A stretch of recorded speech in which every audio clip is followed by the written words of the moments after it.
बिस्मिल्लाहिर्रहमानिर्रहीम। शुरू अल्लाह के नाम से जो बड़ा मेहरबान निहायत रहम वाला है। इन्नल हम्दलिल्लाहि नहमदुहु व नस्तईनुहु व नस्तगफिरुहु व नऊज़ु बिल्लाहि मिन शुरूरि अनफुसिना व मिन सय्यिआति अअमालिना। मन यहदिहिल्लाहु फला मुदिल्ल लहु व मन युज़लिल्हु फला हादिय लहु। व नशहदु अल्ला इलाहा इल्लल्लाहु व नशहदु अन्न मुहम्मदन अब्दुहु व रसूलुहु। अल्लाहुम्मा सल्लि अला मुहम्मदिन व अला आलि मुहम्मद कमा सल्लैता अला इब्राहीम व अला आलि इब्राहीम इन्नका हमीदुम मजीद। अल्लाहुम्मा बारिक अला मुहम्मदिन व अला आलि मुहम्मद कमा बारकता अला इब्राहीम व अला आलि इब्राहीम इन्नका हमीदुम मजीद।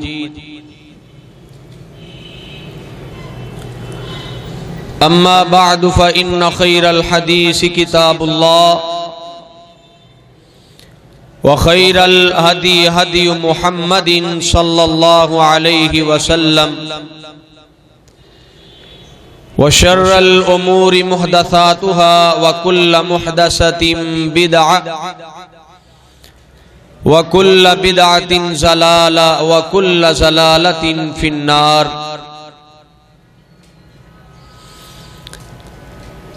अम्मा बअदु फ़अऊज़ु बिल्लाहि स्समीइल अलीम मिनश शैतानिर रजीम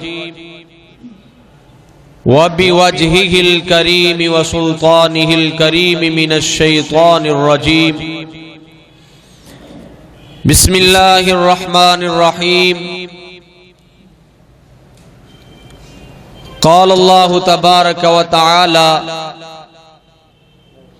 ज़हरल फ़सादु फ़िल बर्रि वल बहरि बिमा कसबत ऐदिन नास। सदक़ल्लाहुल अज़ीम।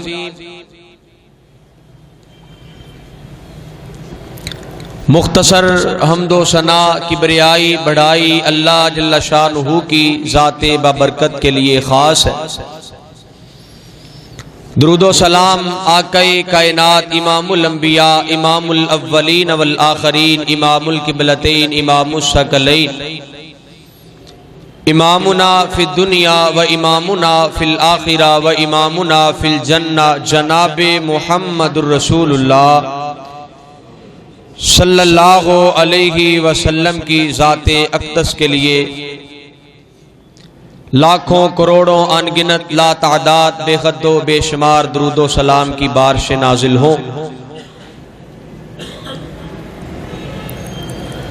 मुअज़्ज़ज़ सामीने किराम, आज के इस अजीम शान खुतबा जुमातुल मुबारक में मैं जिस उन्वान को, बल्कि मैं इसको उन्वान नहीं कहूंगा कि जिस दर्द दिल को आपके सामने रखना चाहता हूं वो मुआशरे की अहम जरूरत है।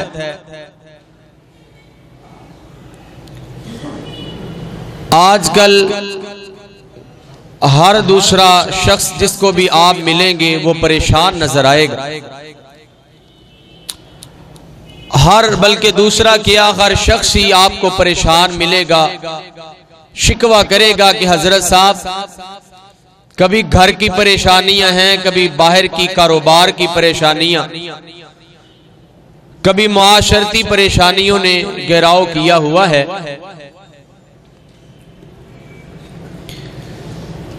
हालांकि अगर देखा जाए जो आजकल हमें नेमतें मुयस्सर हैं, जो सहूलियात मुयस्सर हैं, आज से कुछ अरसा पहले कुछ पीछे चले जाएं तो वो नेमतें, वो सहूलियात बादशाहों को भी मुयस्सर नहीं थी।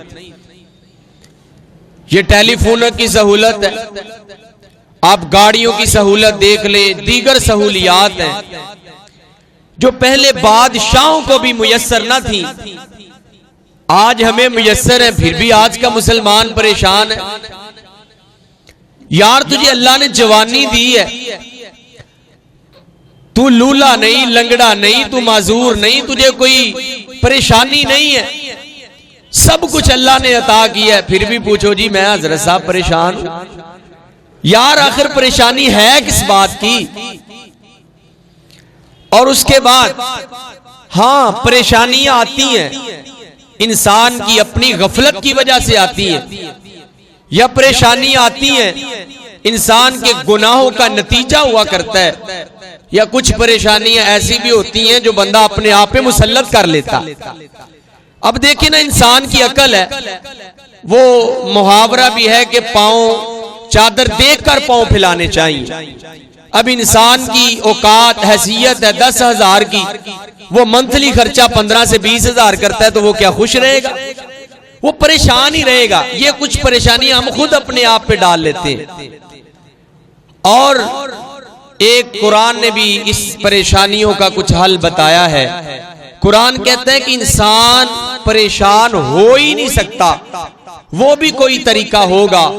फरमाया तुम लोगों को परेशान करना छोड़ दो, अल्लाह तुम्हें जिंदगी में कभी परेशानी आने ही नहीं देगा। हम किसी को खुश देख के राजी नहीं है, खुश नहीं होते। हमारी कोशिश होती है यार इस बंदे को परेशानी में कैसे डालना है, यार ये बंदा बड़ा आजकल आजाद घूम रहा है, इसको परेशान कैसे करना है। और एक बात याद रखिएगा, दीन इस्लाम में जो सबसे बड़ा गुनाह गर्दाना गया है वो यही है कि किसी को परेशान करना, या वो यही है किसी की गीबत चुगली, किसी के खिलाफ साजिश करना। भाइयों, जो बंदा किसी के लिए गड़ा खोदता है, शरीयत का कानून है, वो उस गड्ढे में खुद ही गिरा करता है, कोई और नहीं गिरता उस गड्ढे में। आज किसी के लिए बुरा करोगे, कल तुम्हारे लिए वो ही बुरा होने जा रहा है। ये मत समझो कि तुमने किसी के लिए बुरा किया और तुम आजाद घूमोगे, तुम्हें कोई परेशानी नहीं आएगी। अल्लाह की कसम, हकीकत तो ये है कि इंसान अपने ही पांव पे कुल्हाड़ा मार रहा है और खुद अपने आप को परेशान कर रहा है। दुनिया की परेशानियां खत्म करने में लग जाओ, मखलूक की खिदमत में लग जाओ, खालिक तुम्हारी खिदमत में लग जाएगा। अल्लाह रब्बुल इज्जत तुम्हें कभी परेशानी आने नहीं देंगे। और हम फिर उसके बाद परेशानियों का बड़ा एक सबब ये भी है, ये तमहीदी बातें, चंद बातें इंतहाई आम हुआ करती हैं, और मुबारकबाद के मुस्तहिक वो लोग हैं जो अल्लाह की इस अजीम नेमत खुतबा जुमा को वक़्त पे आके इसके अजर व सवाब को हासिल करते हैं। इल्म को सुनना, खतीब की बात को सुनना, इल्म को सीखना, ये तो बात का मसला है, लेकिन अल्लाह की कसम इसकी अजमत बहुत ज्यादा है। फरमाया जो बंदा जुम्मे के दिन वक़्त पे मस्जिद में आ जाता है, अल्लाह उसके पिछले पूरे हफ्ते के गुनाहों को मुआफ ही कर देता है। ये बहुत बड़ी सआदत है और अल्लाह की तौफीक के बगैर नसीब नहीं होती। खैर, एक सबसे बड़ी वजह परेशानियों की ये भी है कि रसूलुल्लाह सल्लल्लाहु अलैहि वसल्लम ने जो दुआएं बताई हैं, हम वो दुआएं नहीं पढ़ते। अल्लाह के नबी सल्लल्लाहु अलैहि वसल्लम ने फरमाया घर से निकलो तो दुआ पढ़ो, बाहर नुकसान नहीं होगा। कौन पढ़ के निकलता है? अगर वॉशरूम में दाखिल होना है तो दुआ पढ़ के दाखिल हो, कोई परेशानी नहीं होगी। बाद में जनाब मुझे जादू टूना हो गया, हजरत साहब मुझे किसी ने तावीज डाल दिए, हजरत साहब ये मसला बन गया है, इसका हल क्या होगा? अल्लाह के बंदो, दुआओं को पढ़ना शुरू कर दो जो अल्लाह के रसूल सल्लल्लाहु अलैहि वसल्लम ने दुआएं बतलाई हैं। ना जिंदगी में कोई परेशानी आएगी, ना मुसीबत आएगी, और ना ही किसी किस्म की कोई बीमारी आपके करीब आएगी। वो ये जादू टूना, ये इन चीजों की क्या जरूरत है कि आपके करीब आ जाए? जब आप अल्लाह के रसूल सल्लल्लाहु अलैहि वसल्लम की बतलाई दुआओं को अपनी रूटीन में लेके आए। घर से निकलता है काल पे लगा है, घर से निकलता है गालियां निकलता है, घर में दाखिल होता है तो गालियां निकालता हुआ दाखिल होता है। जब जनाब मस्जिद में आता है तो फोन कान को लगाया, कभी मस्जिद में आते हुए दुआ पढ़ी है, अल्लाह मुझे अपना फजल अता कर दे, अल्लाह मेरे लिए रहमत के दरवाजे खोल दे। जब ये तू दुआ पढ़ के मस्जिद में आएगा, अल्लाह को पता होगा रियाकारी के लिए नहीं आ रहा, मेरी रहमत के दरवाजे खुलवाने के लिए आ रहा। और दूसरी परेशानी की बड़ी वजह, ये 5-6 नुकात बयान करके इस खुतबा के मुख्तसर वक्त को मैं इंशाअल्लाह मुकम्मल करूंगा। सबसे पहली बात जो है परेशानी के आने का सबब ये है, कुरान भी इस बात का जिक्र कर, हमने कुरान को पीछे छोड़ दिया, अल्लाह ने फिर हमें परेशान कर दिया। जो बंदा कुरान से मुंह मोड़ लेता है, अल्लाह रब्बुल इज्जत उससे मुंह मोड़ लेते हैं। ये कुरान कितनी बड़ी नेमत थी। ओ भाइयों, कौन सी इज्जत है जो कुरान में मौजूद नहीं? कौन सा सुकून है जो कुरान में मौजूद नहीं? कौन सी शफा है जो कुरान में मौजूद नहीं? कौन सी ताकत है जो कुरान में मौजूद नहीं है? कौन सी दुनिया की वो चीज है जिसकी लज्जत कुरान से नहीं मिलती? मुझे बतलाएं। ये कुरान तो बहुत बड़ी पावर है, ताकत है, अगर इंसान इसको ले ले। पिछले दिनों अमीर साहब मुझे कह रहे थे कि कुरान की पहली जो आयत है, ज़ालिकल किताबु ला रैब फीह हुदल लिल मुत्तकीन, ये कुरान आया किन लोगों के लिए है? जो पहले से संभले हुए हैं, वो तो पहले से ठीक है, उनके लिए कैसे आया? जो क्या बिल्कुल गुनाहगार है, फिर उनके लिए आया? नहीं, इसका तर्जमा यह है हुदल लिल मुत्तकीन, कुरान उनके लिए है जो दिल में नेकी का जज्बा रखते हैं और गुनाहों की नफरत रखते हैं। जो गुनाहों से दूर जाना चाहते हैं और नेकी के करीब आना चाहते हैं, कुरान उनकी मुकम्मल रहनुमाई करता है, कुरान उनको फिर दीन के रास्ते पे चलाता है। और जब कुरान को हमने पीछे छोड़ा, तो यार अल्लाह की कसम, कुरान तो वो किताब है कि जब कोई परेशानी आती है, एक सहाबी जंग पे जा रहे हैं, कुरान पढ़ रहे हैं, रास्ते में पहरे की जिम्मेदारी लगी, एक ने कहा चलो मैं 2 रकत नमाज पढ़ता हूं। कुरान की तिलावत करते करते एक तीर आके उसके जिस्म में पेवस्त हुआ, दूसरा तीर पेवस्त हुआ, कोई पता नहीं, कुरान की तिलावत में इतना मगन हो चुके थे। यार आज परेशानियों का हल लोग साइकोलॉजी ढूंढते हैं, जी मैं फलां साइको के पास जाके मशवरा करूंगा। मुझे बताओ मेरी परेशानी का हल क्या है? आज से कई सौ साल पहले बाबा जी आदम अलैहिस्सलाम को परेशानी आई तो उन्होंने कुरान की आयत का विरोध किया, रब्बना ज़लमना अनफुसना व इल्लम तग़फिर लना व तरहमना लनकूनन्ना मिनल खासिरीन। आज से कई सौ साल कबल यूनुस अलैहिस्सलाम को परेशानी आई, मछली के पेट में जाके पड़ा, कुरान की आयत को पढ़ा, ला इलाहा इल्ला अंता सुब्हानका इन्नी कुन्तु मिनज़ ज़ालिमीन। और आज तो अपनी परेशानियों का हल साइको के पास जाके ढूंढता है। ये कुरान हर किस्म की परेशानी का हल है, हर बीमारी की शिफा है। लेकिन हजरत साहिब, अफसोस की बात यह है, कभी मैं आपसे सवाल करूं, आप जवाब देने से कासर हो जाएंगे, क्या कभी आपको बीमारी आई हो, आपने एक सिपारा कुरान का तिलावत किया हो कि जी मैंने शिफा के लिए कुरान पढ़ा है, मुझे अल्लाह से शिफा की मतलूब है? क्या कभी परेशानी आई हो तो मस्जिद में आके तन्हाई में जाके एक सिपारा, एक आधा सिपारा कुरान का पढ़ा हो, अल्लाह मेरी परेशानियों को दूर फरमा दे? कोई ऐसी मिसाल नहीं मिलेगी। बीमारी आई, बाद में आई, और पहले हम जाके डॉक्टर के पास चेकअप सारा कुछ करवाना शुरू कर दिया। यार पहले अल्लाह से रजू करते, अगर उसका कोई हल न मिलता तो फिर तो दर बदर की ठोकरें खाता, अच्छा भी लगता था। अल्लाह की कसम, अगर अकीदा बन जाए, कुरान कह रहा है वनुनज़्ज़िलु मिनल कुरआनी मा हुवा शिफाउ व रहमतुल लिल मोमिनीन। कुरान जो है हर ऐरे गैरे के लिए शिफा नहीं है, कुरान सिर्फ उसके लिए शिफा है। मोमिनीन का मानी यहाँ पे यकीन के मानी में है, जिसका यकीन बन जाए, अकीदा बन जाए, तवक्कुल बन जाए, अल्लाह पे उसका भरोसा हो जाए, फिर अल्लाह उसको सिर्फ शिफा दिया करते हैं। वो एक यहूदियों के सरदार का बना था, सहाबी ने सूरह फातिहा पढ़ के दम किया, अल्लाह ने शिफा अता कर दी थी। आज ईमान नाकस हो चुके, आज तवक्कुल कमजोर हो चुके, आज हमारा यकीन अल्लाह से उठ चुका। अल्लाह की कसम, आओ कभी मुझे तो वो इस्लामाबाद के जो है फौज के आर्मी के रिटायर्ड अफसर, उनसे मुलाकात हुई। मैंने यही वहां पे डिस्कस की। मैंने कहा कुरान शिफा है। अल्लाह के बंदो, दर बदर की ठोकरें खाने से पहले कुरान को जमा लिया करो, मुस्तफा के फरमान को जमा लिया करो, रब्बुल आलमीन को जमा लिया करो, रहमतुल लिल आलमीन के नुस्खे को जमा लिया करो। तो उन्होंने कहा हजरत साहब इसमें कोई शक नहीं है। जब मुझे कैंसर हुआ, डॉक्टरों ने जवाब दे दिया, मैं वापस आ गया। आपकी तरह एक तालिब इल्म आया, उसने कहा कुरान शिफा है, कुरान शिफा है, कुरान शिफा है। रब्बुल आलमीन भी कह रहे हैं, रहमतुल लिल आलमीन भी कह रहे हैं। तो हजरत साहब मैंने फिर ये नुस्खे को जमाना शुरू किया। मैं अलहदा हो गया।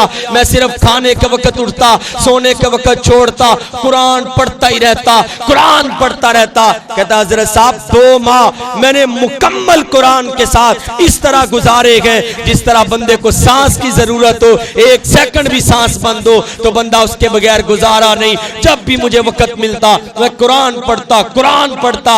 2 माह गुजरे हैं, मैंने रिपोर्ट करवाई है, डॉक्टर कहते तुझे तो कैंसर हुआ ही नहीं है। सिर्फ यकीन की बात है। अल्लाह की कसम, यकीन हो जाए कुरान पे, परेशानियां दूर हो सकती हैं, दुनिया के सारी जो है तकलीफें दूर हो सकती हैं इंसान की। और उसके बाद जो दूसरा मसला है, सबसे पहली हाल परेशानियों की बात तो ये है, हमने कुरान को पीछे छोड़ा। वमन अअरज़ अन ज़िक्री फ़इन्न लहू मईशतन ज़न्का। शायद कि इसका तर्जुमा आपने किसी और तरह सुना और समझा होगा, लेकिन मैं इसका तर्जुमा करता हूं। जो बंदा अल्लाह के जिक्र कुरान से एराज कर लेता है, फरमाया अल्लाह रब्बुल इज्जत उसको उसका मुआशरे में रहना ही तंग कर देते हैं। मईशतन ज़न्का, इसका तर्जुमा ये नहीं है अल्लाह सिर्फ उसकी रोजी बंद कर देते हैं। और रोजी तो काफरों के पास भी बहुत है, वो पैसा तो काफरों के पास भी बहुत है, ऐसी बात नहीं है। मईशतन ज़न्का, अल्लाह उसका मुआशरे में रहना तंग कर देते हैं, उसकी इज्जत को खत्म कर देते हैं। अल्लाह रब्बुल इज्जत उसकी ताकत को खत्म कर देते हैं, उसके सुकून को खत्म कर देते हैं। आपने देखा नहीं, बड़ी शुगर का मालिक है लेकिन शुगर चेक भी नहीं कर सकता, करोड़ों का मालिक है, एक लुकमा भी नहीं खा सकता। ये मईशतन ज़न्का है, अल्लाह की पकड़ है।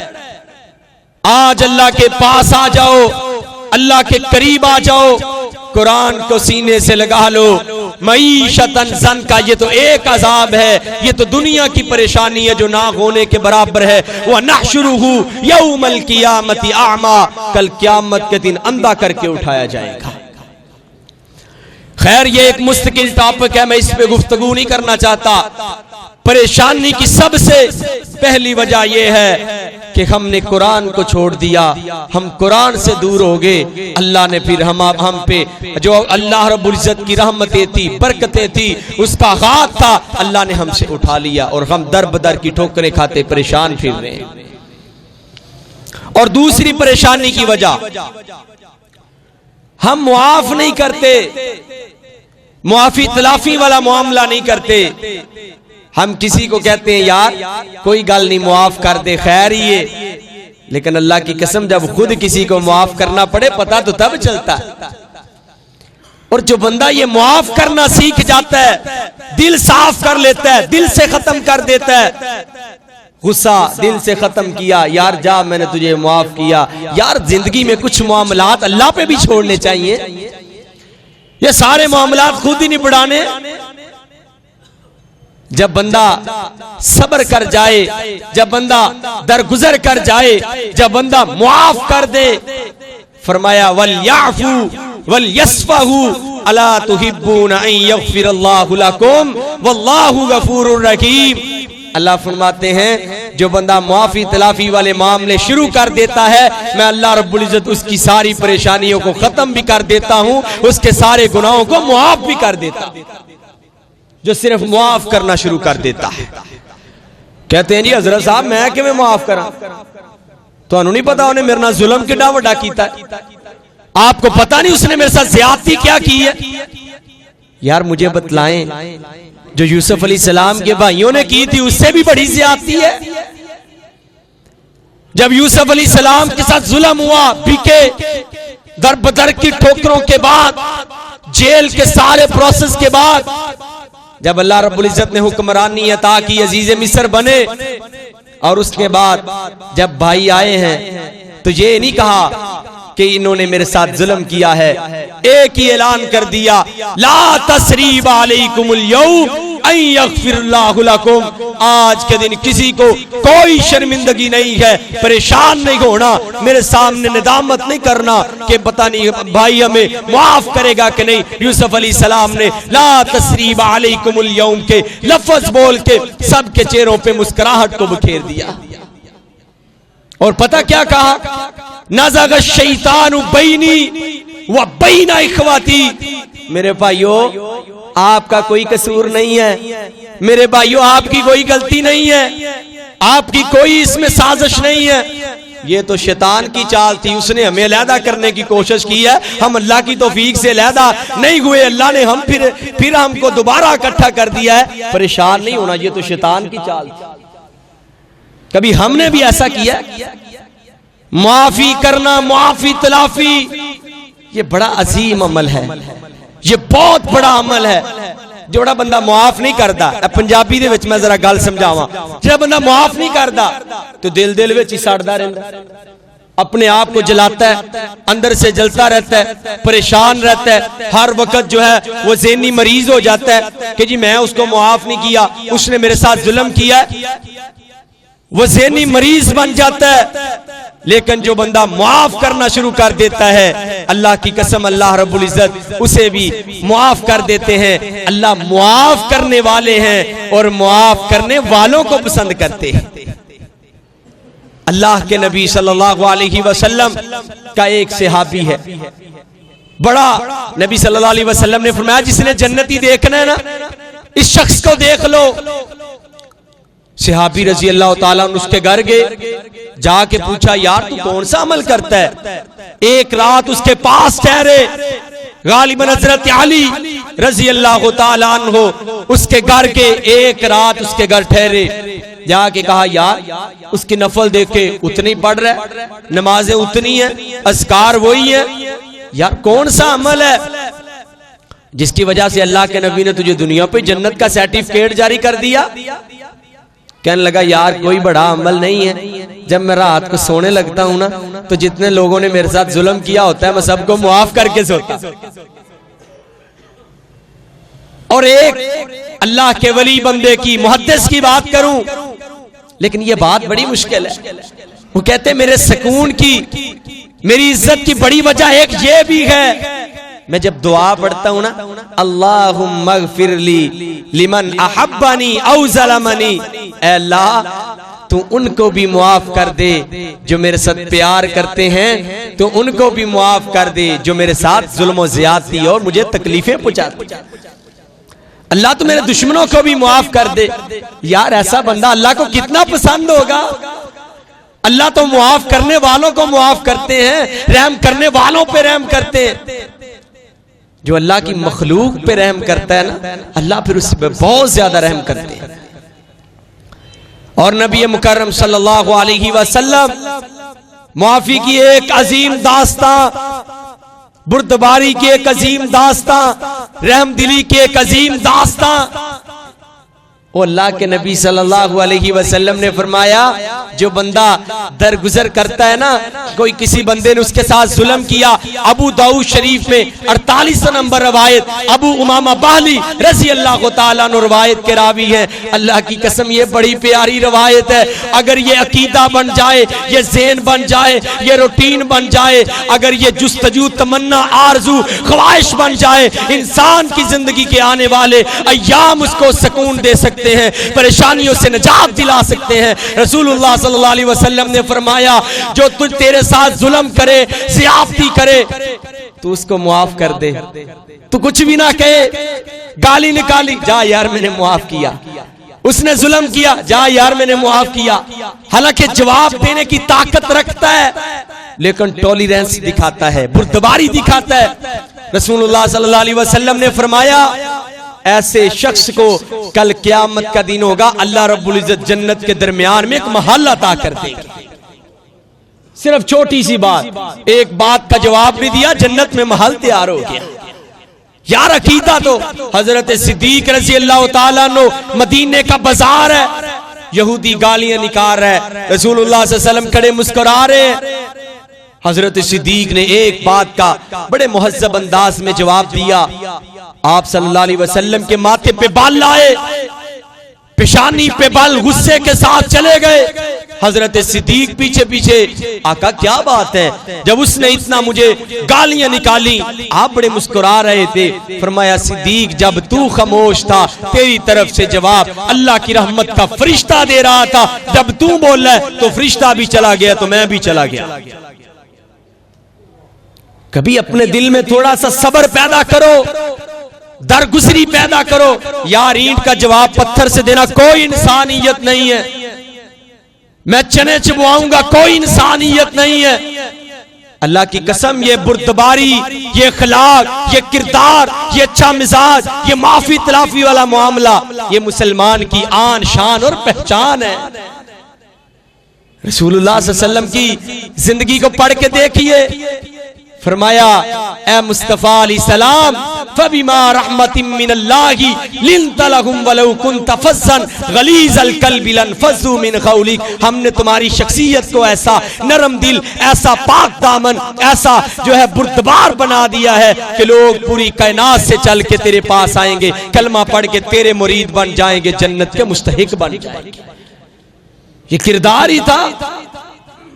शायद के पूरी तबलीग का उतने सहाबी इकट्ठे ना हुए हो जितना फतह मक्का के मौके पे नबी पाक सल्लल्लाहु अलैहि वसल्लम के एक ऐलान पे सारे के सारे लोगों ने कलमा पढ़ के मुरीद हो गए थे। ला तस्रीब अलैकुमुल यौम, आज के दिन कोई परेशानी नहीं है, सबको माफ कर दो। ये माफी तलाफी वाला मामला शुरू कर दो, अल्लाह की कसम परेशानियां खत्म हो जाए। और तीसरी बड़ी वजह कुछ परेशानियों की यह भी है कि हम इबादत चोर बन चुके हैं। इबादत को जी ये बात गलत, इबादत चोर बन चुके, इबादत का शौक खत्म हो गया। बंदा ना दो तरह से काम करता है, एक शौक के साथ करता है, एक खौफ के साथ करता है। तो रसूलुल्लाह सल्लल्लाहु अलैहि वसल्लम ने फरमाया जहन्नम से डर के जो बंदा नमाज पढ़े वो भी ठीक है, लेकिन जो अल्लाह की मुलाकात की खुशी में नमाज पढ़े वो उससे भी बेहतर है। जो जन्नत की तलब में नमाज पढ़े वो उससे भी बेहतर है। जो शौक के साथ नमाज पढ़े, यार समझते क्या हो, ये नमाज कोई आम मसला है? ये नमाज सिर्फ 2-3 रकतों और थोड़ी प्रैक्टिस का नाम है। और लोगों अल्लाह की कसम नमाज अल्लाह की मुलाकात का नाम है, नमाज अल्लाह के साथ बात करने का नाम है। जब तू नमाज में खड़ा होता है अल्लाह फरमाते हैं डायरेक्ट मेरे साथ गुफ्तगू कर रहा होता है। जब तू सजदे में जाता है तो अल्लाह के बिल्कुल करीब होता है। और यार ये नमाज, आज सूरत हाल पता क्या है, इधर से परेशानी आई उधर नमाज भी छोड़ दी, इधर परेशानी आई अजी की गल यार बस मैं आजकल परेशान ताम सीते नहीं आ रही, मैं परेशान हूं इसलिए मस्जिद से दूर हो गया हूं। चाहिए तो ये था परेशानी आई तो रब के और करीब आ, तो रब को और करीब पा, रब के साथ और तल्लुक को मजबूत कर। अल्लाहु अकबर कबीरा। अल्लाह की कसम ये नमाज सहाबा किराम हजरत खबाब सूली पे लटकाने लगे। कहा ठहर जाओ, जिंदगी की सबसे बड़ा सुकून, दुनिया की सबसे बड़ी नेमत क्या क्या आखिरी ख्वाहिश है? कहा कोई ख्वाहिश नहीं है, सिर्फ 2 रकत नमाज पढ़ लेने दो, एक अल्लाह से मुलाकात कर लेने दो। हजरत इब्राहीम अलैहिस्सलाम बादशाह के हाथों परेशान हुए। परेशानी कितनी बड़ी है, बीवी के साथ जिना होने लगा है, तो फौरी तौर पे 2 रकत पढ़ के दुआ की है। अल्लाह ने बीवी की हिफाजत भी की है और दूसरी बीवी भी अता कर दी है, और अल्लाह रब्बुल इज्जत ने इज्जत भी अता कर दी है। और हजरत जुरैज का वाकया आपके सामने, पूरा इलाका खिलाफ हो गया, कोई बात सुनने को तैयार नहीं है। 2 नफल पढ़ के दुआ की है, अल्लाह की रहमत से वो बच्चा जो बोल भी नहीं सकता था उसने बोल के सफाई दी है और रिश्तों को दोबारा कायम कर दिया है। और ये जो 2 नफल है, अल्लाह के नबी सल्लल्लाहु अलैहि वसल्लम की बड़ी प्यारी हदीस है, बुखारी और दीगर किताबों में मौजूद है। जो बंदा वुजू करता है, वुजू करके अल्लाह की राह में मस्जिद में आके नमाज पढ़ता है, 2 रकत नमाज पढ़ के दुआ करता है, रसूलुल्लाह सल्लल्लाहु अलैहि वसल्लम ने फरमाया अल्लाह उसकी तमाम परेशानियों को दूर फरमा देता है। कोई परेशानी उसके करीब ही नहीं आती। सिर्फ यही नहीं है, फरमाया जो बंदा 2 रकत पढ़ के दुआ करता है, कल क़यामत का दिन होगा, आसमान पे जन्नत के 8 दरवाजे इसके लिए खोल दिए जाएंगे। इबादत का शौक पैदा करो, इबादत के चोर ना बनो। कभी पढ़ ली कभी छोड़ दी, कभी पढ़ ली कभी छोड़ दी, फर्ज पढ़ लिए नवाफिल छोड़ दिए, फर्ज पढ़ लिए सुन्नतें छोड़ दी। अल्लाह ने बड़े तोहफे अता। ये पैसा क्या चीज है यार? बंदा सारी कायनात की दौलत लेके अल्लाह की राह में खर्च कर दे, बंदा सिर्फ आंख का सदका नहीं उतार सकता। फरमाया जो बंदा इशराक की नमाज पढ़ लेता है उसके जिस्म के सारे हिस्सों का सदका पूरा हो जाता है, फिर अल्लाह उसका मुहाफिज बन जाता है। कहां सारी कायनात की दौलत है और कहां पे ये इशराक के 2 नफल है। ये है इबादत। इबादत का शौक पैदा करो। जब इबादत का शौक पैदा हो जाए, कहीं मुझे याद आए नबी के गरीब सहाबा। ये गुर्बत अल्लाह की कसम कोई ऐब नहीं है, ये गुर्बत कोई ऐब नहीं है, ये गुर्बत तो अंबिया का वसफ है, ये गुर्बत तो सहाबे रसूल का वसफ है। नबी मुकर्रम सल्लल्लाहु अलैहि वसल्लम के गरीब सहाबा, अल्लाह के नबी इबादत का शौक, नबी सल्लल्लाहु अलैहि वसल्लम के पास आए, आके कहते हैं अल्लाह के नबी हम गरीब हैं। अल्लाह के नबी है, हमारा कसूर नहीं है। अमीर लोग अल्लाह की राह में पैसा खर्च करते हैं, हज और उम्रा करते हैं और हमसे ज्यादा फजीलत हासिल कर रहे हैं, हमसे अमाल में आगे बढ़ते जा रहे हैं। अल्लाह के नबी कोई हमें तरीका बतलाइए जो हम भी करें, हम आमाल में उनके बराबर हो जाए। ये शिकवा नहीं किया कि अल्लाह के नबी उनके मकान पक्के हैं हमारे कच्चे हैं, अल्लाह के नबी उनके कपड़े अच्छे हैं हमारे फटे हैं। और एक बात यहां पे मैं बहुत बड़ी करना चाहता हूं लोगों, अल्लाह की कसम वो गरीब नहीं हुआ करता, वो कोई गरीब नहीं जिसके कपड़े फटे हुए हैं, वो गरीब नहीं जिसके कच्चे मकान हैं, वो गरीब नहीं जिसकी चौखट का दरवाजा भी टूटा हुआ है, वो गरीब नहीं जिसके पांव में पहनने के लिए जूता नहीं है, वो गरीब नहीं है जिसको 1 वक्त का खाना मुयस्सर है, 2 वक्त का नहीं। अल्लाह की कसम गरीब तो वो है जो 5 वक्त का नमाजी नहीं है, गरीब तो वो है जिसको अल्लाह की मुलाकात मुयस्सर नहीं है, गरीब तो वो है जिसको कुरान की तिलावत मुयस्सर नहीं है, गरीब तो वो है जिसको दरूद पाक पढ़ना मुयस्सर नहीं है। दुनिया का सबसे बड़ा गरीब और यतीम तो वो है जिसकी जुबान से अल्लाह ने अपना रिज़्क़ अपना जिक्र खत्म कर दिया है, उसको जिक्र करने की तौफीक ही नहीं मिलती, वो सबसे बड़ा गरीब है। नबी मुकर्रम सल्लल्लाहु अलैहि वसल्लम फरमाया सहाबा इबादत का शौक पैदा करो। और क्या शौक था, बात दूर न निकल जाए, वो कुरान पढ़ते तो पढ़ते ही चले जाते। वो नबी का सहाबी जिसने कहा, जिसका बाप अब्दुल्ला अमर हजरत अमर रज़ी अल्लाह ताला अन्हु शिकायत लेके आए, अल्लाह के नबी ये मेरा बेटा है इबादत ही करी जा रहा है, घर वालों को टाइम नहीं दे रहा, कुरान पढ़ी जा रहा है, रोजे रखी जा रहा है। रसूलुल्लाह सल्लल्लाहु अलैहि वसल्लम ने बुला लिया, कहा क्या माजरा है, क्या बात है? कहने लगा अल्लाह के नबी सल्लल्लाहु अलैहि वसल्लम मैं बस रोजे थोड़े मुसलसल रख रहा हूँ और कुरान जब मुझे वक्त मिलता है, 1 सेकंड भी फुर्सत मिलती है, जो जुबानी आता है काम के दौरान पढ़ता रहता हूँ, जो मुझे वैसे ऊपर से देख के जब मौका मिलता है कुरान की ज़ियारत भी करता हूँ, तिलावत भी करता हूँ। फरमाया कितना को पढ़ लेता है कुरान, कितना को पढ़ लेता है? अल्लाह के नबी अक्सर, कई बार नहीं अक्सर ऐसा हुआ है, मैं एक दिन में पूरे का पूरा कुरान तिलावत कर जाता। ये इबादत का शौक था, ये इबादत की लगन थी। नौजवानों, आज पबजी, टिकटॉक, इन चीजों ने बेड़ा गर्क कर दिया। मोबाइल, व्हाट्सएप, दीगर बेड़ा गर्क करके रख दिया। यार, ये दुनिया से बातें करके टाइम जाया करने की बजाय बेहतर है अल्लाह से अपने ताल्लुक को मजबूत करके दुनिया और आखिरत की भलाइयां अल्लाह से हासिल कर ले। यार, इस दुनिया का क्या है? ये दुनिया तो 50, 60, 70 साल, वो आखिरत तो खत्म होने वाली नहीं है। उस जिंदगी का फिक्र कर।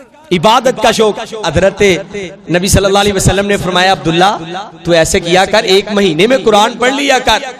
अल्लाह के नबी, 1 महीने में कुरान पढ़ा करूं? अल्लाह के नबी, मुझसे तो रहा नहीं जाएगा, मैं जल्दी पढ़ लिया करूंगा। फरमाया, चल तू ऐसे कर, तू 20 दिनों में पढ़ ले, 10 दिनों में पढ़ ले, हफ्ते में पढ़ ले। कहने लगा, अल्लाह के नबी, नहीं नहीं, मैं इससे भी जल्दी पढ़ लिया करूंगा। फरमाया, फिर 3 दिन में कुरान मुकम्मल कर, उससे पहले तू कुरान मुकम्मल नहीं कर सकता। ये शौक था, ये लगन थी उनको कुरान पाक के साथ। काश कि अल्लाह हम सबको भी इबादत का शौक नसीब कर दे। अल्लाह हमें इबादत चोर बनने से बचाए, आमीन कह ले। अल्लाह हमें इबादत का शौक नसीब कर दे। और चौथी बड़ी वजह, ये बड़ी अहम वजह है, मुझे टाइम इजाजत नहीं दे रहा, बात मुख्तसर करता हूं। ये बहुत बड़ी वजह है कि अपने आप से ऊपर नहीं देखना। अपने आप से, बोलो बोलो, अपने आप से क्या मतलब है? अगर अल्लाह ने मोटरसाइकिल दिया तो कार वाले की तरफ देखना, बोलो देखना। अगर अल्लाह रब्बुल इज्जत ने साइकिल दिया है तो मोटरसाइकिल वाले की तरफ देखना। अगर अल्लाह रब्बुल इज्जत ने साइकिल भी नहीं दिया तो फिर साइकिल वाले की तरफ ना देख। कहां मुझे याद आए शेख सादी रहमतुल्लाह अलैह, जा रहे बाजार में, किसी ने दावत पे बुलाया। आपको पता है ना, बंदा दावत पे जाता है तो बंदा कहता है, यार मैं बन ठन के जावा, मेरी टोर टप्पा होना चाहिए पूरा। जब बंदा बन ठन के जाता है तो हजरत इमाम साहब जा रहे हैं बाजार में, अचानक ही दिमाग में शैतान ने सोच डाल दी। कहने लगे, अल्लाह तेरे वक़्त का इमाम हूं, अल्लाह तेरे दीन का इमाम हूं, अल्लाह मुझे लोग इमाम हदीस कुरान से जानते हैं, अल्लाह मुझे पाँव में पहनने के लिए जूता भी नहीं दिया, अल्लाह पाँव में पहनने के लिए जूता भी नहीं है। थोड़ा सा आगे गए, देखा एक शख्स बाजार में घुटनों के बल चल रहा था, उसकी टांगे ही नहीं थी, और वहीं पे सजदे में गिर गए, रोने लग के, अल्लाह मैंने तेरी ने शुक्रिया कर ली है, अल्लाह तू मुझे माफ कर दे, अल्लाह तेरा शुक्र है तूने जूता नहीं अता किया, चलने के लिए पाँव तो अता किए है ना। अपने से नीचे देखो, ऊपर देखोगे तो फिर हसद आएगा, ऊपर देखोगे तो शरीर बन जाओगे, शरारतें करोगे। किसी की कोठी को देख के ऐसे ही बंदा हसद करी जाए, ये तो करो भी अल्लाह खोल, यार इस तरह क्या करो, अल्लाह इसको दी तो मुझे भी देना। और वैसे भी दुनिया का मालो ज़र मांगने की जरूरत भी क्या है? मांगना है तो अल्लाह से जन्नत मांगो, मांगना है तो कब्र का सुकून मांगो, मांगना है तो अच्छी मौत मांगो। ये क्या है? 4 दिन की सहूलियत। रसूलुल्लाह सल्लल्लाहु अलैहि वसल्लम दुआ किया करते थे, अल्लाह मुझे गरीब रखना, अल्लाह मुझे गरीबों में उठाना। सहाबा पूछा, आका ये कैसी बात है? ये सहूलियत, ये नेमतें, सुकून, मालो ज़र किसको जरूरत नहीं है? फरमाया, मेरे सहाबा जितनी चीजें इस्तेमाल होंगी कल क़यामत को उतना बड़ा हिसाब होगा, मैं मोहम्मद ज्यादा हिसाब देने के काबिल नहीं हूं। और यार हालत तो ये थी, आज लोग गरीबों को इंसान नहीं समझते।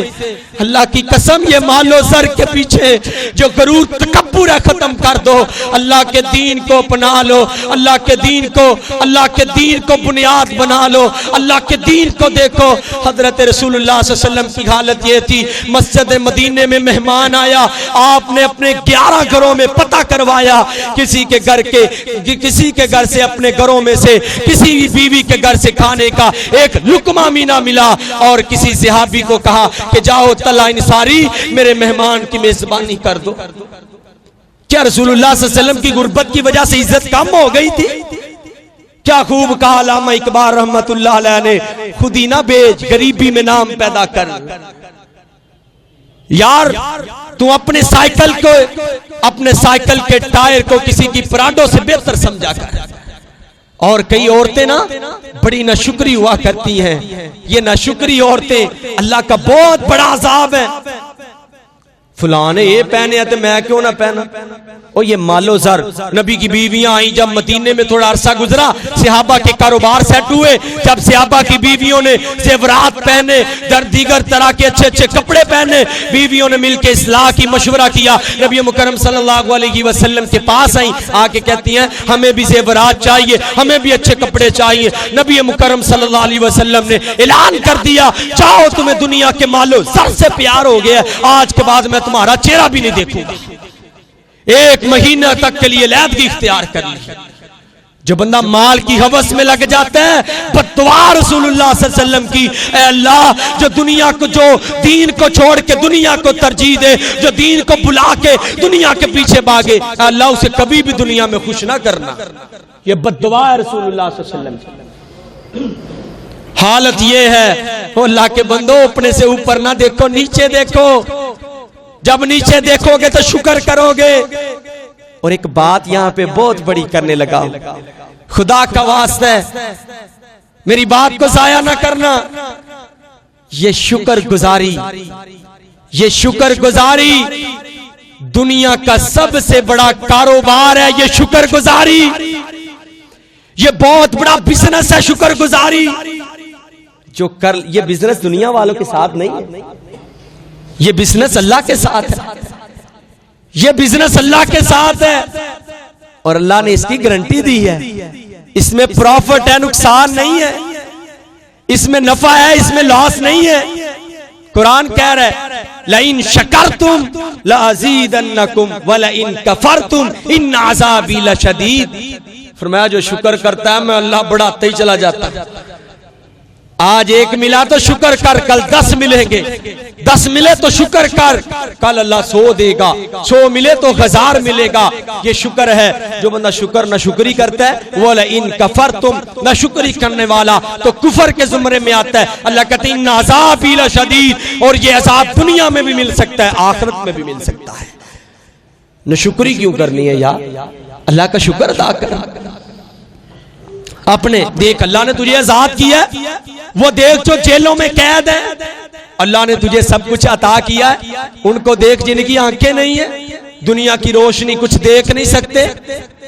ऐसे ही पिछले दिनों यूनिवर्सिटी में एमफिल कर रहा हूं, उधर फैसलाबाद में एक हदीस का मुनकर था, अल्लाह पे तवक्कल ना रखने वाला। ये कोई लिबरलिज्म था। मुझे कहने लगा यार की ये अल्लाह जिन्हों चाहता दे देंदा, मैनू रब कुछ भी नहीं देता। मैंने कहा यार क्या बकवास करता है। मैंने कहा चल आप ऐसे करो, ये सिर्फ एक आंख मुझे दे दो, मैं आपको 1 करोड़ रुपए दे देता। मैं जहां से मर्जी दूं आपको दूंगा, मुझे एक आंख दे दो, मैं 1 करोड़ दे देता हूं। कहता आप सब कैसी बात करते हो यार, मैं आंख ही दे के करोड़ में आके सिर च मारना। तो मैंने कहा यार फिर अल्लाह का शुक्र अदा क्यों नहीं करता।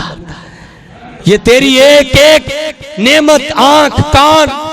अगर आंखें ना होती, कभी किसी नबीने से पूछो, उसे ना दिन का पता है ना रात का पता है, ना उसने अपने बाप को देखा है ना उसने अपनी माँ को देखा है, ना उसने अपने भाइयों को देखा ना बीवी बच्चों को देखा। आज हम कहते हैं यार रुक जाओ, अभी डन न करना, कोई भी चीज हो, जगह हो, कोई मामला, मैं खुद आके देखूंगा फिर डन करना। जिनसे देखने की ताकत ही खो ली जाए। अगर अल्लाह ने आंखें अता की हैं तो शुक्रगुजार बन जा। अल्लाह की कसम तो शुक्रगुजार बन जाएगा। मेरा अल्लाह तुझे बहुत अता भी करेगा और मेरा अल्लाह तुझसे दुनिया के जो मालो ज़र हैं वो और अता कर देगा और मेरा अल्लाह तुझ पे राजी भी हो जाएगा और तू सदा के लिए खुश भी हो जाएगा। सिर्फ अपने से ऊपर देखना छोड़ दो, बड़ा कुछ मिलेगा। हाँ, दीन के मामले में अपने से ऊपर देखा करो। दीन के मामले में अपने से बोलो, दीन के मामले में अपने से, दीन के मामले में अपने से, और दुनिया के मामले में ऊपर ऊपर नहीं देखना। ऊपर देखना मना है, ऊपर देखना ही नहीं है, बस नीचे देखना। और ये दुनिया के लिए ना भाग दौड़ किया करो। रसूलुल्लाह सल्लल्लाहु अलैहि वसल्लम। आगे जाके हदीस पाक सुनाता हूँ, बस बात मैं इख्तिताम की तरफ लेके जा रहा हूँ। और जैसे ये बात इख्तिताम की तरफ जा रही है, मेरी तमाम बातों का निचोड़ आपके सामने इंशाअल्लाह मैं निकाल रहा हूँ। तवज्जो मेरी तरफ कीजिए, अल्लाह की कसम शुक्रगुजार बन जाओ। ला इन शकरतुम ला अज़ीदन्नकुम व ला इन कफरतुम इन्न अज़ाबी लशदीद। अल्लाह दुनिया की सारी नेमतें तुझे अता कर देगा। नबी मुकर्रम सल्लल्लाहु अलैहि वसल्लम और हजरत अब्दुर्रहमान बिन औफ, अल्लाह ने बड़ा अता किया। जब मक्के से हिजरत करके मदीने जाने लगे, कलमा पढ़ लिया तो सारे लोग आ गए, सब कुछ खो लिया गया, सब कुछ ले लिया गया।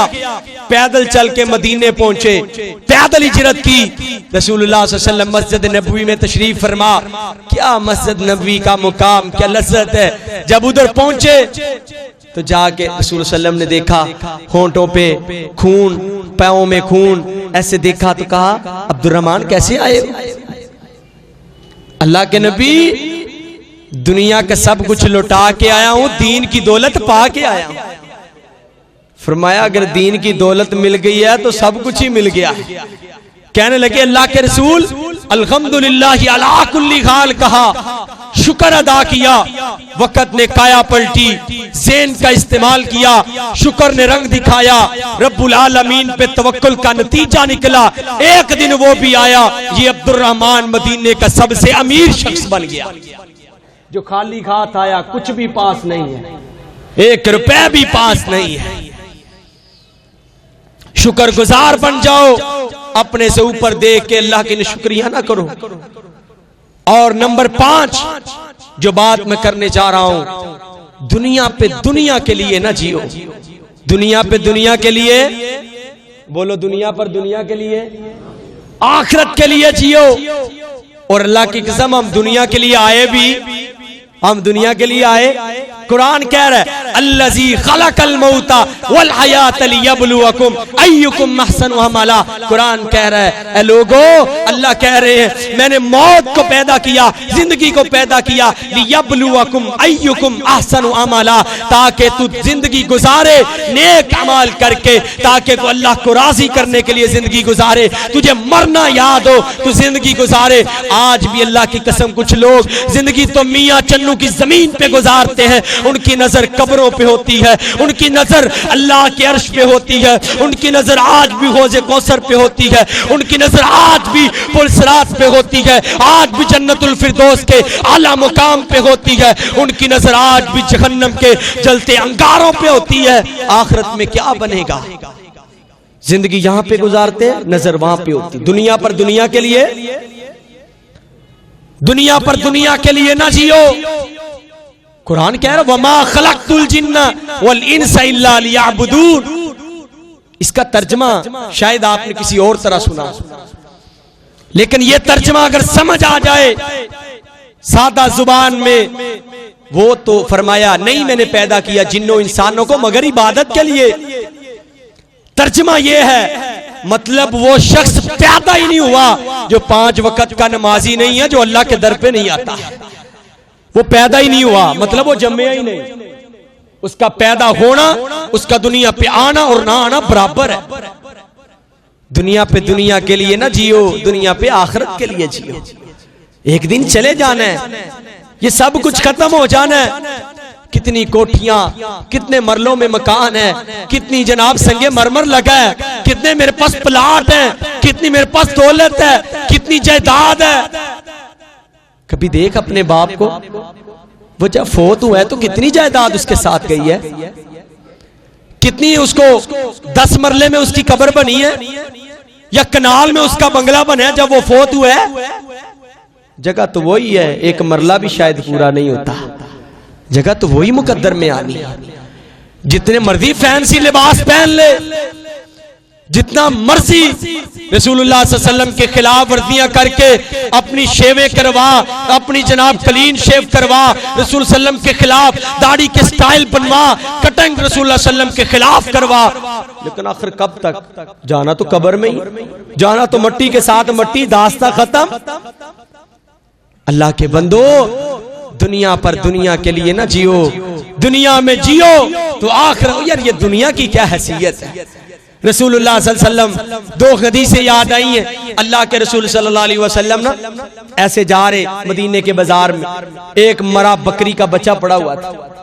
रसूलुल्लाह सल्लल्लाहु अलैहि वसल्लम ने फरमाया मेरे सहाबा तुम में से कौन है जो ये मरा बकरी का बच्चा मुझसे खरीदेगा। रसूलुल्लाह सल्लल्लाहु अलैहि वसल्लम ने फरमाया, सहाबा कहने लगे अल्लाह के नबी इसको फ्री में कोई नहीं लेगा, खरीदने की बात। फरमाया कायनात की सारी दौलत, कायनात का सारा खजाना इकट्ठा कर लिया जाए, इस मरे बकरी के बच्चे से भी अल्लाह की नजरों में कमतर है। और एक और हदीस रसूलुल्लाह सल्लल्लाहु अलैहि वसल्लम ने फरमाया यार ये दुनिया की बात कर रहा हूं, छोड़ दो ये दुनिया। जिंदगी का मकसद तो इबादत था। 24 घंटे एक दिन में हुआ, दिन रात में हुआ करते हैं। मुझे बतलाओ गिरेबान में झांको जरा, 6 घंटे सोने में गुजर गए, 2 घंटे खाने में गुजर गए, 10 घंटे तेरे कारोबार में गुजर गए, 18 तो गुजर गए, 6 घंटे बाकी बचे, 2 तेरे मामलात में गुजर गए। क्या कभी 4 घंटे भी तूने पूरे अल्लाह के रास्ते में दिए? 4 घंटे क्या तूने अल्लाह के लिए निकाले? वो जो असल मकसद था उसको भूल के तो कारोबार करके बड़ा सियाना बना फिर रहा है। एक बच्चा है उसको बंदा भेजे यार ये 100 रुपया लेके जा, और ऐसे करना 90-95 रुपए की कोई चीज आएगी वो ले आना, और जो ऊपर वाले 5 बचेंगे बेटा तुम कोई चीज ले लेना, कोई चीज खा लेना, खर्च कर लेना। अगर वो 5 रुपए की चीज ले आए, 95 रुपए जो थे वो खुद खर्च करके, वो खुद अपने आप पे लगा के आ जाए, अयाशी करके आ जाए, उसको अक्लमंद कहेंगे? यार बोलो तो सही, अक्लमंद कहेंगे? आपके हाँ है अक्लमंद? वो नहीं अक्लमंद, वो बेवकूफ है। यार अगर हम 24 घंटों में 4 घंटे भी अल्लाह के लिए, और हाँ एक बात यहां पे करूं जरूरी, हौसला शिकनी ना हो जाए। यार ये सिर्फ कारोबार ही नहीं होता, ये कारोबार भी इबादत बन सकता है, वो ये कारोबार भी इबादत बन सकता है। थोड़ी कमाई किया कर, थोड़ा मुनाफा लिया कर, थोड़ा प्रॉफिट लिया कर। रसूलुल्लाह सल्लल्लाहु अलैहि वसल्लम ने मना फरमाया ज्यादा प्रॉफिट लेने से। कहता अरे 20 की ला के 50 की बेचने की बजाय 20 की ला के 25 की बेच, अल्लाह बरकत भी डालेगा। इधर से ये बड़ा मुनाफा, 20 की चीज 50 में बेची, और साथ वाले अपने जो बच्चे रखे हुए कहता देखा फिर कारीगरी कैसी वो खाई है। इधर घर में पहुंचा बच्चे का सर फटा हुआ, घर में पहुंचा बच्चे का एक्सीडेंट हुआ, जो इधर से वाफर कमा के गया था वो जाते लगा हुआ होता है। पहले कम कम मुनाफा लो, कम मुनाफा लो। मुझे पता है यहां मार्केट के लोग ज्यादा हैं, कम मुनाफा लो, कम प्रॉफिट लो। अल्लाह की कसम ये कारोबार भी इबादत बन जाएगा। अगर कोई गरीब आ जाओ ना, उसकी गुर्बत को छुपाने के लिए मुनाफा लिया ही ना कर। यार कोई बात नहीं, अल्लाह रिज़्क़ में बरकत बहुत डाल देता है। अगर तू दिन में लाख कमाए उसमें बरकत नहीं है तो अल्लाह की कसम किसी काम का नहीं है। अगर तू दिन में 5000 रुपए कमा ले उसमें बरकत है तो लाख से भी कई गुना बेहतर है। दुनिया पर दुनिया के लिए ना जियो, दुनिया पर जीना है तो आखिरत के लिए जियो। रसूलुल्लाह सल्लल्लाहु अलैहि वसल्लम फरमाया ये समंदर का पानी है, इसमें इस तरह करके बंदा सुई डुबोता है, सुई के साथ जो पानी का कतरा आ जाए, फरमाया पूरी कायनात की दौलत को इकट्ठा कर लिया जाए, पूरी कायनात की दौलत एक साइड पे हो, अल्लाह के यहाँ जो पानी का कतरा है उसके बराबर भी नहीं है। समुंदर और पानी का कोई मुवाजना है? उस पानी के कतरे का और समुंदर का कोई मुवाजना? फरमाया अल्लाह के यहाँ जिस तरह समुंदर के आगे उस पानी के कतरे की कोई इज्जत कदर कीमत नहीं है, कोई औकात खसीयत नहीं है, इसी तरह पूरी कायनात की दौलत की अल्लाह के यहाँ कोई भी खसीयत और ताकत और कुछ भी नहीं। अल्लाह को तो सिर्फ अल्लाह वाले ही पसंद है। अल्लाह को तो सिर्फ वो पसंद है जो 5 वक्त का नमाजी है अल्लाह के लिए। और हाँ आखिर पे बात मुकम्मल करता हूं, आखिरी पॉइंट पे बात करके, नंबर 6, ये परेशानी आजमाइश भी हुआ करती है, लेकिन जो परेशानी आजमाइश बन के आती है वो उसके 3 फायदे हुआ करते हैं। सबसे पहले वो गुनाहों की मुआफी का सबब बनती है, और नंबर 2 वो बंदे के दर्जात की बुलंदी का सबब बनती है, नंबर 3 अल्लाह के करीब आने का सबब बनती है। जब कोई आजमाइश आ जाती है, अब कोई बंदा परेशान है, जी हजरत मैं तो 5 वक्त दा नमाजी, मैं बीमार हो गया हूं, अब मैं कहां जाऊं, मुझे तो अजर नहीं मिल रहा, मेरी नमाज जमात से रह रही है। यहाँ पे 2 रवायात पढ़ के बात मुकम्मल करता हूँ, टाइम हो गया। मुख्तसर सी बात, अल्फाज सिर्फ आपको सुनाऊंगा। जो बंदा बीमार हो जाता है, घर में बिस्तर पे पड़ा है, फरिश्ते अजर लिखने लगे हैं। फरमाया है मेरे फरिश्तों खबरदार, इसका अजर पूरा लिखना है, आज भी लिखो। ये 5 वक्त की नमाज मस्जिद की पहली साफ में पढ़ता है। अल्लाह ये तो लेटा तो बिस्तर पे हुआ है, पढ़ तो बिस्तर पे रहा है, लेट के पढ़ रहा है, अशारों के साथ पढ़ रहा है। अल्लाह फरमाते हैं फरिश्तों तुम्हें नहीं पता, जब ये ठीक था, तंदुरुस्त था, सेहतयाब था, ये मस्जिद की पहली सफ की जीनत हुआ करता था। आज क्या हुआ है, ये बीमार हो गया है, आज भी इसको पूरे का पूरा अजर लिख दो। और जो बंदा बीमार हो जाए मस्जिद में नहीं आता ना, उसके सिर्फ नमाजी दोस्त नहीं बनते, फरिश्ते भी दोस्त बन जाते हैं। रसूलुल्लाह सल्लल्लाहु अलैहि वसल्लम ने फरमाया ये मस्जिद में नहीं आया, फरिश्ते इंतजार करते, नमाज का टाइम हो गया यार, अभी वो आया नहीं, अभी वो शख्स नहीं आया, नमाज का टाइम हो गया। फरिश्ते देखते हैं वो नहीं आया, फरिश्ते उसको बाजारों में ढूंढते हैं, घर चले जाते हैं। अल्लाह ये घर बिस्तर पे लेटा है, दुआ करते हैं अल्लाह इसको शिफा दे के दोबारा मस्जिद की जीनत बना दे। ये फरिश्ते जनाब कचहरियों में जाते हैं, देखते हैं ये बंदा किसी काम में फंसा हुआ है, दुआ करते हैं अल्लाह ये कचहरियों में अच्छा नहीं लगता, अदालतों में धक्के खाता अच्छा नहीं लगता, ये तेरी मस्जिद की जीनत है, ये मस्जिद में ही अच्छा लगता है, अल्लाह इसको इस काम से निकाल दे। कोई भी परेशानी फरिश्ते ढूंढते इसके पीछे पहुंच जाते हैं, इसके लिए दुआ करते हैं अल्लाह इसको मुआफ करके, अल्लाह तो इसको दोबारा, अल्लाह इसको जो है इस पे रहमत करके इसको दोबारा तंदुरुस्त सेहतयाब करके मस्जिद की जीनत बना दे। ये आजमाइश आती है। और आखिर पे फरमाया जो बंदा गरीब है ना, गरीब, और गरीबों परेशान ना हुआ करो। गरीब सही रवायत वो अमीर लोगों से 500 साल पहले जन्नत में जाएगा। गरीब 500 साल पहले जन्नत में जाए, ये सही रवायत है। अल्लाह रब्बुल इज्जत से दुआ है सबसे पहले कुरान से मुंह ना फेरो, कुरान शिफा है, कुरान रहमत है, कुरान बरकत है। नंबर 2 माफी तलाफी वाले मामले किया करो भाइयों। नंबर 3 अपने से ऊपर ना देखा करो, नीचे देखा करो। नंबर 4 अल्लाह के शुक्री ना करो, शुक्रगुजार बंदे बन जाओ, इबादत का शौक पैदा कर लो। और नंबर 5 जो है अल्लाह के बंदो, अल्लाह ने अगर तुम्हें रिज़्क दिया है उसकी कदर करो, दुनिया पर दुनिया के लिए नहीं आखिरत के लिए जियो। और नंबर 6 आजमाइश आ जाए अल्लाह का शिकवा नहीं करना, पता नहीं सारी मुसीबतें मेरे लिए ही अल्लाह ने रखी थी, सारी बुलाएं मेरे लिए रखी थी, सारी परेशानियां मुझे ही आनी थी। नहीं नहीं नहीं, बस ये कहा करो अल्हम्दुलिल्लाह इन्ना लिल्लाहि व इन्ना इलैहि राजिऊन। रसूलुल्लाह सल्लल्लाहु अलैहि वसल्लम ने फरमाया जब किसी बंदे पे आजमाइश परेशानी आ जाए वो इन्ना लिल्लाहि व इन्ना इलैहि राजिऊन पढ़ता है, अल्लाह रब्बुल इज्जत उसके लिए जन्नत में एक जगह खास, मुकाम खास कर देते हैं। कल क़यामत को आएगा अल्लाह उसको जन्नत में वो मुकाम अता कर देंगे। अल्लाह हम सबको अमल करने की तौफीक अता फरमाए। जितने परेशान हैं अल्लाह सबकी परेशानियों को दूर फरमाए। अल्लाह जितने मकरूज हैं सबके कर्जों को दूर फरमाए। अल्लाह आज का इस खुतबा जुमा में जो बयान किया, बयान करना अपनी बारगाह में शर्फ़ कबूलियत से नवाजे। व आखिरु दावाना अनिल हम्दुलिल्लाहि रब्बिल आलमीन।